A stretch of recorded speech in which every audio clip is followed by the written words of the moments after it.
네, 오늘 가늠하지 말라라는 제목으로 제7계명 강의하게 되었습니다. 어린아이들한테 너 미래에 뭐가 될래? 직업을 적어오라고 하면은 엉뚱하게 적어오는 아이들이 있습니다. 그 대표적인 게 엄마, 아빠죠.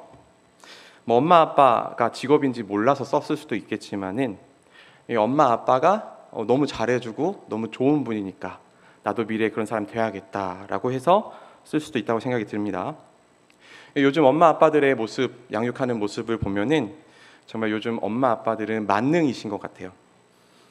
자녀와 소통도 잘해야 되고 또 못하는 거 없이 다 할 수 있어야 되고 놀아줄 수도 있어야 되고 뭐 우스갯소리로 뭐 이게 그림이 바뀌어가지고 교과서에 운전하는 엄마와 요리하는 아빠가 이제 나온다고 하잖아요.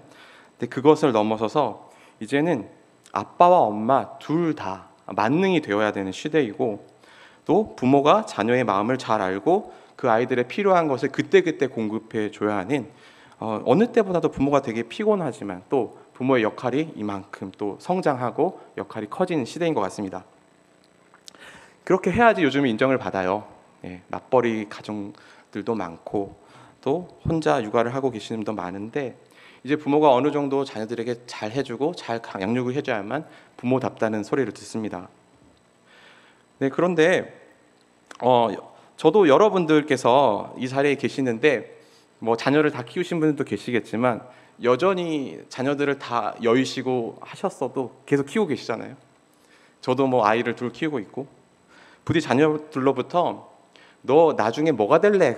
그러면 엄마 아빠처럼 되고 싶어요 라는 그런 말을 들을 수 있는 복된 여러분이 될 수 있으면 좋겠습니다.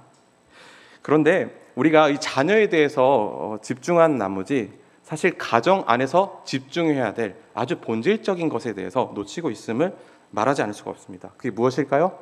당연히 부부관계입니다. 부모님의 다른 호칭은 남편과 아내입니다. 부모 관계가 형성되기 이전에 부부 관계가 결혼을 통하여 형성이 되었어요.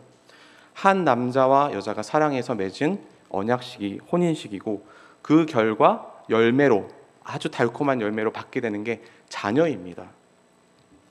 이렇게 하나님께서는 결혼의 열매로 자녀들을 선물로 주신단 말입니다. 그런데 제가 왜 계속 이렇게 가정의 이야기를 하는가, 부부관계 이야기를 하는가 많이 궁금하시죠? 사실 오늘 말씀이 부부관계에 관한 것이고 그 안에 있는 일들에 관한 것이기 때문에 그렇습니다. 제가 우스갯소리로 부부가 아무리 좋아도 10년이면 정으로 산다라는 말을 들었어요. 이 말이 저는 좋으면서도 정말 싫습니다. 왜 그러겠습니까? 내년이면 10년이 되거든요. 내년부터 이제 부부로 살았던 것에 대한 감사 예배를 드리고 헌금도 드리고 이제는 내후년부터는 주한이 아빠, 주찬이 아빠로 살아야 될런지도 모르겠어요. 좀 생각해보면 너무 아까운 것 같아요. 결혼을 해서 서로 사랑을 했고 그래서 가끔씩은 싸우기도 하고 다투기도 하지만 옥신각신하면서 또 서로 성장하였는데 하나님께서 이 결혼을 통하여서 싸우다가 정들어 살아라 라고 주신 것 같지는 않고 결혼을 통하여서 만나게 하셨으면 뭔가 하나의 변화는 있지 않아야 되겠는가 그런 생각이 좀 들거든요. 제가 아직 어려서 그런 것 같습니다. 여기 계신 저희 아버지 어머니 뻘 되시는 분들에게 결혼을 이야기하고 가늠하지 말라 이야기한다는 게 얼마나 부담이 되신지는 더 잘 아실 거예요. 그런데 오늘 말씀 가늠하지 말라는 이 계명은 결혼 관계를 회복하라라는 데 더 말씀의 중요점이 가 있어요. 여러분 결국 가늠하지 말라는 이 계명을 전체적으로 다 살펴보면 결론적으로 부부에 대한 것으로 수렴이 됩니다. 자, 우리 이제 교재를 펴실까요? 교재를 보시면 이제 마음 열기를 보도록 하겠습니다. 우리 2015년 2월 26일 날 헌법재판소는 간통죄 위헌 판결을 내렸습니다. 간통이란 무엇이죠? 혼인을 유지한 배우자가 가정 바깥에 나가서 배우자가 아닌 다른 사람과 육체적인 성적 관계를 맺는 것이죠. 간통죄 위헌이라는 말은 이제 더 이상 가정 바깥에서 혼의 관계를 맺어도 법적으로 처벌하지 않겠다는 것이죠. 너무 잘 알고 계시죠? 이게 2015년에 통과될 때만 해도 많은 우려들이 있었습니다. 그리고 이 설문조사를 한 결과를 보니 대부분의 사람들, 한 50% 이상 넘는 사람들이 간통죄 폐지에 대해서 반대했어요. 그럼에도 이것이 법으로 법제화되고 많은 사람들이 이제 가정의 울타리를 보호해 주었던, 불륜을 저지르게 막아주었던, 어쩌면 목장을 지키는 양치기 개 같은 그런 법을 잃어버리게 되었어요. 자, 이제는 법으로 제약하지 않으니까 당당하게 우리 가정 안에서도 밖에 나가서 잠깐 연애하고 올 수 있고 애정 표현할 수 있는 그런 시대가 되어버렸다는 말이죠. 이게 굉장히 상징적인 판결입니다. 더 이상 가정이라는 울타리 안에서 통제받고 제재받는 것이 옳지 않다고 하는 거예요. 개인의 선택이 더 중요하다는 것입니다. 이게 어떻게 생각하십니까, 여러분? 저는 개인적으로 인간은 가정의 울타리를 늘 나가려고 한다고 생각이 들어요. 저도 집에 있으면 늘 나가고 싶어요. 왜 나가고 싶냐면 가정 안에 있으면 좀 답답하기도 하고 자유함이 없는 것 같기도 하고 그래서 나가요. 그런데 그것보다도 더 본질적인 죄악의 측면으로 들어가게 되면 우리가 집 밖에 나가서 뭐 합니까? 죄 저지르러 나가죠. 죄악된 본성이 있기 때문에 인간은 이 법을 해제하지 않아도 늘 나가서 다른 아주 음란한 짓을 하고 죄악된 짓을 한단 말입니다. 잠언에서 뭐라고 했습니까? 네 샘의 물을 마시라라고 했어요. 그런데 우리는 더 달콤한 물을 찾습니다. 쓴물은 싫어해요. 지금 먹는 물이 최고의 물인 텐데 그 물을 먹지 않고 나가서 먹으려고 해요.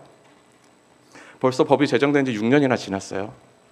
우리에게 시사하는 바가 무엇일까요? 시대가 바뀌었고 법이 바뀌었으니 이제 낡은 생각도 고치고 간통을 간통이라 부르지 말고 인간의 한 만남으로 자연스러운 사랑으로 보자는 거예요. 이제는 결혼이고 외도 관계고 구별하지 말고 모두 다 사랑으로 받아들이자. 여러분, 그런데 그리스도인들에게는 십계명이 있습니다. 이 십계명이 우리에게 필요할까요? 이런 측면에서 보면 필요한 것 같죠. 그래서 1번에 답을 한번 해보시기 바랍니다. 자, 마음 열기를 우리가 잠깐 살펴보았는데 우리 사회에 이 십계명이 필요할까요? 필요하지 않을까요? 많이 필요한 것 같죠. 자, 이어서 밑에 제2번 나는 제7계명을 지킬 수 있을까요? 지키지 못한다면 그 이유는 무엇일까요? 여러분, 최근에 교육자분들하고 식사 자리를 하면서 우연히 참 웃기지만 슬픈 이야기를 들었습니다. 자, 우리 교육자분들 중에서 결혼하신 분들이죠, 다. 그분의 한 분의 사모님께서 작년에 대히트를 쳤던 그 드라마를 보시고 아주 우픈 상황을 겪었다고 해요. 그 드라마가 부부의 세계라는 드라마인데 정상적인 평범한 가정의 남자가 어느 날 갑자기 외도를 시작하더니 젊고 아름다운 여자와 아이도 낳고 가정을 꾸리는 아주 그런 이야기였어요. 지금 2015년에 간통죄가 폐지된 마당에 그런 이야기들이 그냥 문학 이야기죠. 소설 이야기죠. 늘 그게 뭐 우리가 못 받아들일 이야기는 아니죠. 사실 있을 법한 이야기죠. 자, 이 아내는 날마다 주름살이 한 줄씩 늘어갈 때 이 남자는 부지런히 적고 팽팽한 얼굴의 여자를 찾아서 쫓아다닌 거죠. 그 결과 아이도 낳고요. 이 원래 부인의 그 배신감과 그 좌절감은 얼마나 심했겠습니까? 그런데 이 사모님께서 그만 그 드라마를 너무 집중해 보셨나 봐요. 그래서 그걸 보시고 잠이 들었는데 그만 그분의 이제 남편 되시는 분께서 바람을 피워서 아이를 낳아서 데리고 오는 것을 꿈속에서 목격하고 일어나서 대성통곡을 하셨다고요.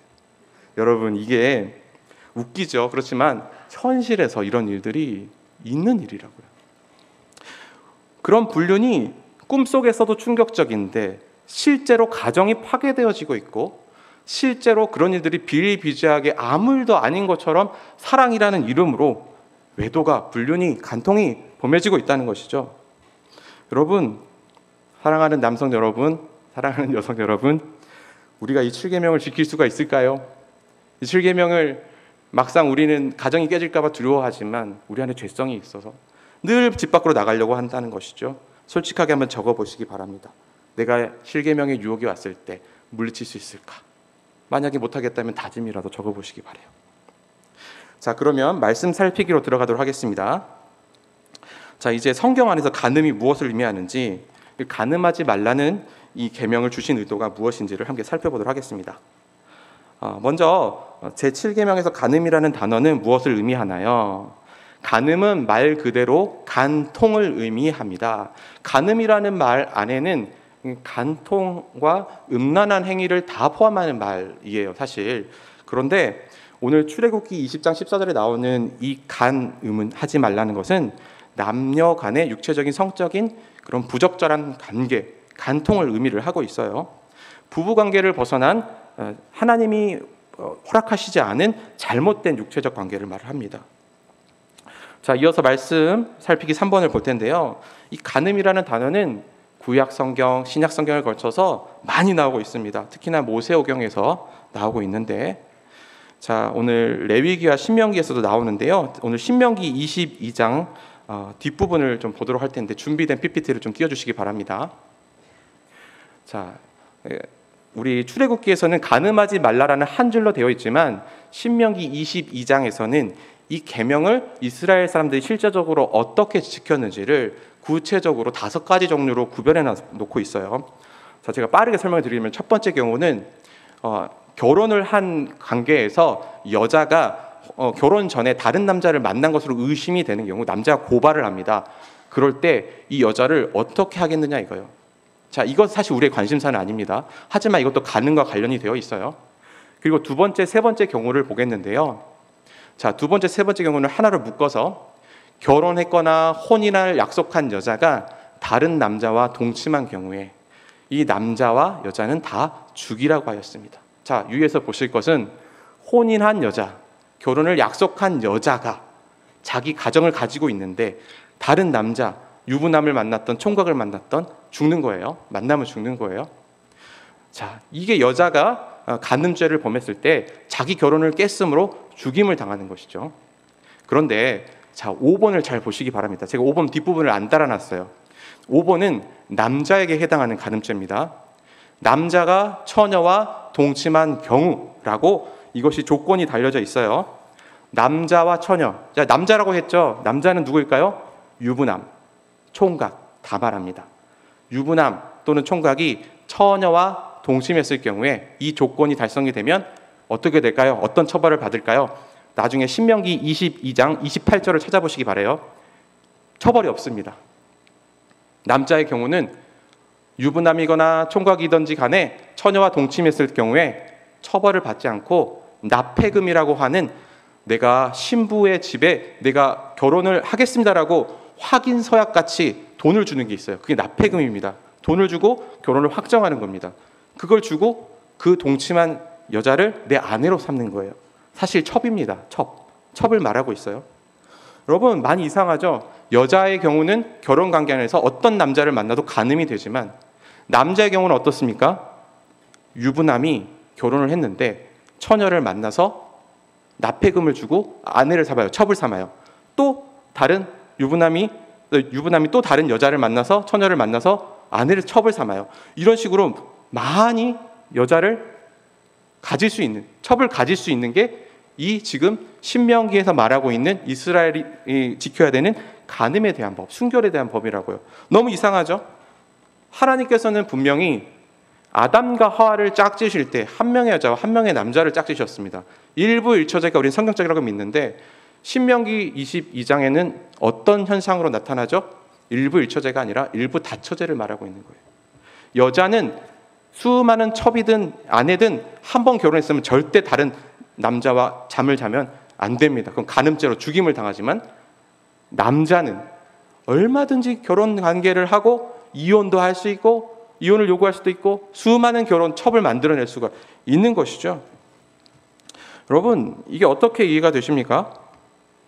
하나님께서는요, 사실 창조의 질서 가운데 아담과 하와, 한 명의 남자와 한 명의 여자가 만나 가정을 이루도록 계획하셨어요. 그런데 지금 이스라엘 백성들이 법을 만들면서 이방 나라의 풍습들을 가지고 와서 자기들이 이렇게 법을 제정을 한 것이죠. 여러분, 하나님께서 주신 법은 그러니까 무엇이 맞냐면 일부 일처제가 맞고요. 그 안에서 결혼 관계를 누리는 것, 그 안에서 육체적인 관계를 갖는 것을 말하고 있습니다. 여러분, 성경에서 수많은 일부 자처제의 모습들이 나옵니다. 대표적인 게 야곱이죠. 야곱은 정부인이 있었죠. 라헬과 레아가 있었지만 또 첩들이 있었죠. 시종이라고 하는 실바, 그리고 또 실바와 비라가 있었습니다. 자, 성경의 많은 인물들도 그 일부 다처제 시대를 살아가면서 일부 일처제와 일부 다처제를 혼용해서 사용하고 있습니다. 그런데 우리가 헷갈리면 안 됩니다. 분명히 하나님의 질서는 일부 일처제고 아담과 하와로부터 시작을 하고 있어요. 그래서 사실 이것보다 더 중요한 것은 우리가 이 간음죄라는 것이 어떤 결과를 가져오는가에 대한 부분인데요. 이제 말씀 살피기 4번입니다. PPT를 하나 띄워주시기 바랍니다. 제가 이제 창세기 38장 그거 다음이요. 창세기 38장의 이야기에서 간음이라는 것이 아주 암시적으로 들어가 있죠. 자, 38장 이야기가 무엇이냐면요.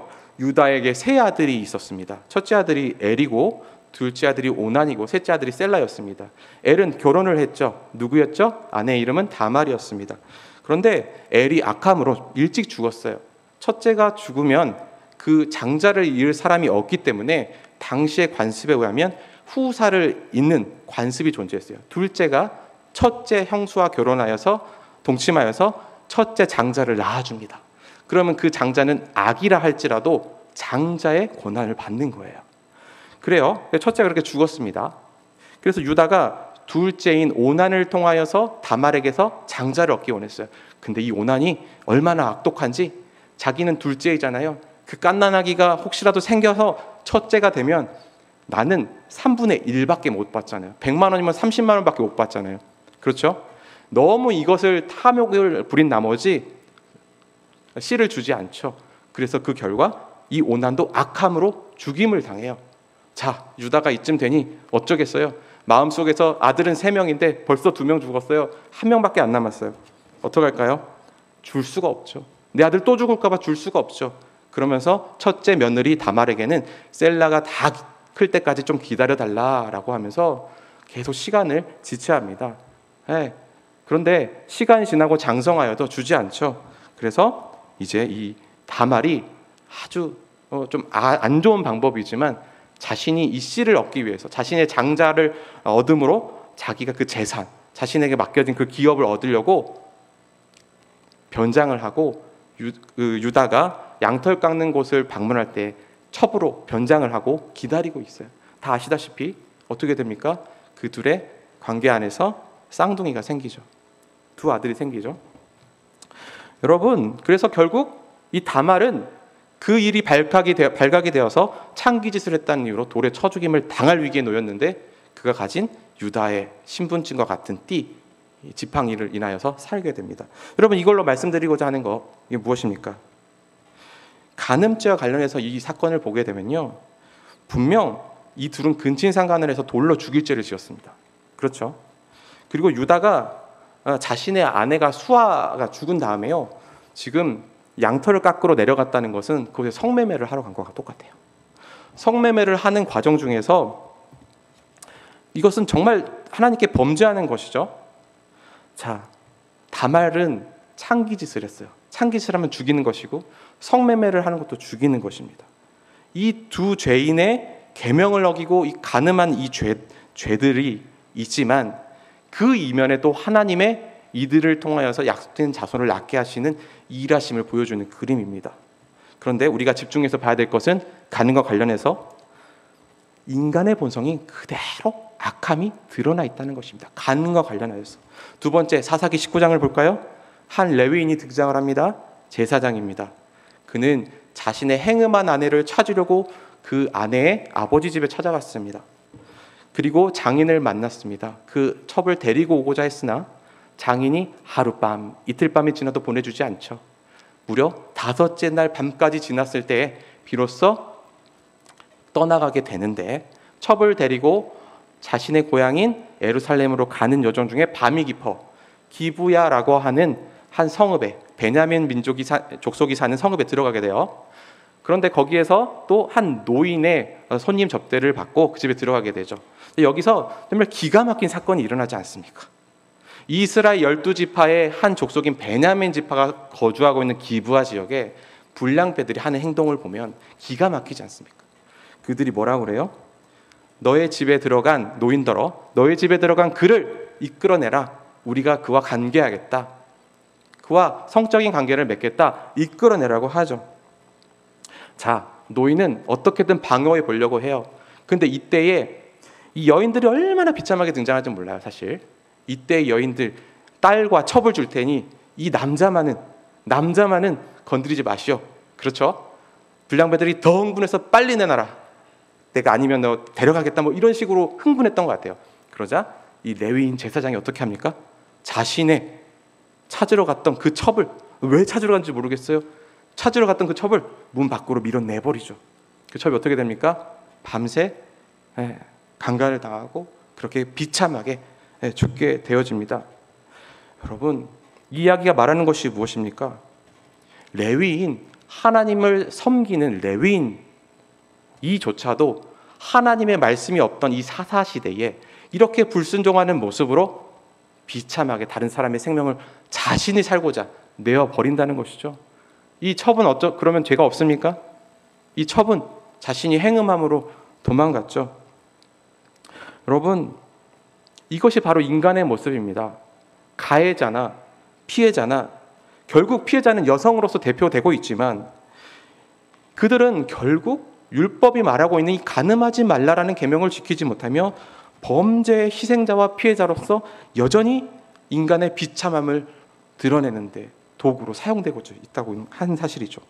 이어서 사무엘하 11장과 13장을 묶어서 보겠는데요. 11장은 다윗과 그 아들 암논에 대한 이야기입니다. 11장은 밧세바 사건에 대한 이야기입니다.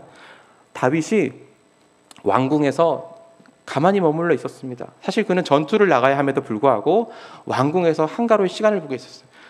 항상 음란함에 그런 죄는 시간이 남을 때 이렇게 발생을 하는 것 같아요. 우연히 왕궁 옥상을 거닐다 보니 곳에서 한 아리따운 여인이 눈에 들어오게 되죠. 밧세바. 참 여기서 말씀을 읽어보면 놀라운 게 그가 누구이냐라고 종을 시켜서 물어보게 해요. 우리아의 아내입니다. 듣습니다. 아까 우리가 신명기 22장에서 보았듯이 그 유부녀와 남자가 서로 동침하게 되면 둘 다 쳐 죽이라고 했습니다. 그렇죠? 분명히 유부남인 다윗과 유부녀인 이 밧세바가 서로 동침했다는 건 둘 다 죽을 간음죄를 범한 것입니다. 이것만 해도 너무나도 참담해요. 한 나라의 왕이라고 하는 제사장과 같은 사람이 하나님의 말씀을 이렇게 가볍게 여기다니. 근데 이어 벌어지고 있는 사건은 무엇입니까? 그 밧세바가 임신했다는 사건을 듣고 이것을 덮기 위하여서 우리아더러 가서 너의 발을 씻으라. 너의 가족과 함께 밧세바와 동침하라라고 하죠. 그 사건을 덮으려고 했습니다. 그러나 충성스러운 우리아는 다윗과 전혀 반대의 모습으로 등장을 하고 있죠. 그는 마치 하나님을 섬기는 것처럼 다윗을 섬기고 하나님의 거룩한 그 전투를 자신을 거룩하게 하며 임했어요. 그래서 그는 집에 가지 않았죠. 밧세바와 동침하지 않았죠. 그래서 다윗에게 이놈 죽여야겠다. 이놈 어떻게든 내가 내 범죄를 감추기 위해서 죽여야겠다. 그래서 전투 사지에 내몰려서 죽게 되어집니다. 여러분, 이게 무엇을 말합니까? 사무엘하 11장이 간음죄가 얼마나 잔인해지면 살인죄까지 갈 수도 있는가라는 사실을 오늘 말하고 있죠. 간음죄로 시작된 것이 가정을 파괴하고 더 나아가서 사람의 생명을 앗아가는 데까지 낳는 결과를 가지고 있다는 것이죠. 자, 13장은 무엇이죠? 사무엘하 13장은 이것이 다윗의 자녀에게 그대로 이어져요. 다윗의 장자인 암논이 무엇을 합니까? 그의 마음속에 품어서는 안 될 마음을 품죠. 자기의 여동생에 대한 애틋한 사랑의 마음을 품어버리죠. 압살롬의 누이인 다말을 마음에 품고 그것 때문에 병이 걸려요. 거의 죽을 병이 걸려요. 그래서 이걸 어떻게든 해결하고자 속이죠. 다말을 왕궁으로 불러서 음식을 하게 하고 자신은 아픈 척 누워있다가 다말을 그 한순간에 자신의 욕정을 위해서 채우고 내어 쫓습니다. 이것이 얼마나 비참한 일인지 몰라요.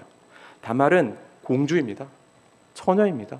그는 처녀로서 순결함을 잃어버리고 공주로서 명예도 다 잃어버린 비참한 여인의 죄인의 모습으로 오늘 그려지고 있는 거예요. 죄인의 결과가 바로 이러한 것이죠. 간음죄의 결과가 이러한 것이죠. 여러분, 우리가 성경 전체적인 부분을 다 살펴보았을 때 간음죄라는 것은요, 가정을 파괴하고 생명을 죽이는 끔찍한 결과를 낳고 있고요, 성경은 그것을 여인과 또 어린이들과 이런 약자들을 통하여서 그들을 피해자로 묘사하며 그 죄악의 참혹함에 대하여서 이렇게 강조하고 있습니다. 여러분, 이것이 비단 그 시대의 악함으로 인하여서만 발생한 것입니까? 그렇지 않죠. 성경은 무엇이라 말씀합니까? 바울은 로마서 5장 12절에 이렇게 말했죠. 그러므로 한 사람이 말미암아 죄가 세상에 들어오고 죄로 말미암아 사망이 들어왔느니라. 우리가 이 계명을 7계명을 포함하여서 다른 계명도 제대로 지킬 수 없는 이유는요, 아담의 범죄 이후로 우리 모든 인류가 다 저주받았기 때문입니다. 우리의 정욕은 제어할 수 없어요. 죄송스러운 말씀이지만 우리의 어떤 선한 의도로 하는 그런 육체적인 그런 것들 다 음행으로 끝날 가능성이 높습니다. 그래서 하나님께서 우리에게 지금 결혼제도를 주신 것입니다. 결혼제도는 우리의 비참하고 정말 끔찍한 죄악의 결과로 인하여서 그것을 거기까지 가지 않게 하기 위하여서 우리는 계속해서 가정 밖으로 나가려고 하고 타락하려고 하고 음행을 범하려고 하지만 결혼제도 안에 우리를 가두심으로써 우리를 보호하시는 것이죠. 여러분, 제가 처음에 설교했을 때 제 1계명 설교했습니다. 너는 나 위에 다른 신을 내게 두지 말라라고 했어요. 하나님께서는 저와 여러분을 자신의 것이라고 독점적인 권리를 주장하세요. 그런데 그럼 우리들은 어떤 자들이냐? 바로 하나님께서 오늘도 온전하게 거룩하게 순결한 자들로 만들어서 내 것 삼으시는 것입니다. 여러분, 하나님께서는 우리가 결혼제도 안에서 거룩해지기를 원하시고 순결해지기를 원하십니다. 여기 청년분들도 많이 계신 줄 알아요. 우리 믿음의 자녀들만큼은 결혼제도 안에서 하나님이 주신 것들을 기대하고 누려야 하고요, 그 외에서 내 욕망을 채우거나 음란한 데 이르는 그런 방종한 생활을 하지 않아야 해요. 여러분, 그런데 또 반대로요, 우리가 결혼관계 안에서 이루어지는 일이라고 한다면 하나님께서 만드신 결혼제도 안에서 하나님의 말씀대로 결혼생활을 하는 것이라고 한다면요, 그것이 육체적인 관계라 할지라도 죄송한 말씀이지만 그것은 하나님께서 거룩하게 하시는 것입니다. 부부간의 관계가 그래서 결혼제도 안에서 거룩한 것입니다. 우리가 죄의 유혹을 부부간의 관계 가운데 더 늘리는 것이 아니라 그 안에서 하나님이 남자와 여자를 만드신 이유를 알고 그 인격적인 결합 안에서 하나님과 함께하게 되는 그 기쁨을 맛보게 되는 것이거든요. 여러분, 이 결혼관계 바깥으로 나가는 순간 우리는 안 그래도 우리 안에 남아있는 저주가 정말 샘솟듯이 터져 나오게 되고요, 그리하여서 우리는 하나님을 떠나는 삶, 사망에 이르는 그런 방종한 음란한 삶을 살게 되어집니다. 여러분, 예수님께서는 간음한 여인을 찾아가셨습니다. 그리고 그를 돌로 치려는 사람들에게 이렇게 말씀하셨어요. 누구든지 죄 없는 자가 이 여인을 돌로 치라. 예수님께서 모든 사람의 죄를, 간음의 죄를 드러내신 것이죠. 우리 모두가 다 간음을 범한 자와 같아요. 율법을 범한 자와 같아서 돌로 침을 당하여 죽을 자들입니다. 그런데 하나님의 공의의 법에 따라 그렇게 죽어야 될 심판대에 서야 될 죄인들이 예수 그리스도께서 구속주가 되셔서 그 피 흘리심으로 죽지 않고 살게 된 것이죠. 여러분, 우리가 오늘 7계명을 통하여서 얻는 유익이 무엇입니까? 예수 그리스도께서 갚을 수 없는 은혜를 베푸시고 우리 죄를 용서하셨다는 것입니다. 비록 저주받은 모습은 남아있어요. 여전히 남아있습니다.